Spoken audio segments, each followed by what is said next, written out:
Pemerintah sedang gencar membangun berbagai infrastruktur Ibu Kota Nusantara atau IKN Nusantara.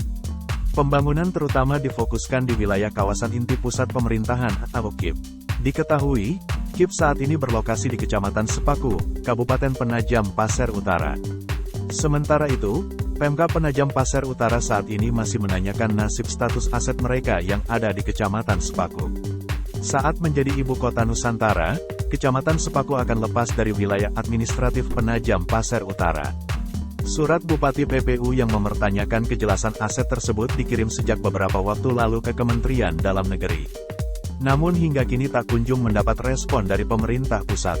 Sekretaris Daerah, Sekda, PPU Thohar mengatakan, upaya mengkonfirmasi status aset yang saat ini masuk dalam kawasan inti pusat pemerintahan, KIP, IKN, adalah bentuk advokasi. Thohar juga menjelaskan, bahwa Pemkab PPU tidak keberatan jika memang sejumlah aset itu harus menjadi milik pemerintah pusat.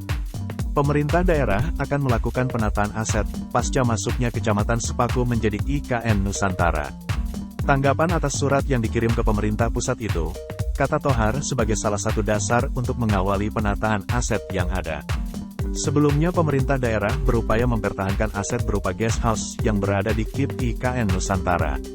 Letak guest house sendiri berada di Trunen, Desa Bumi Harapan Kecamatan Sepaku, dengan luas lahan mencapai 46 hektar.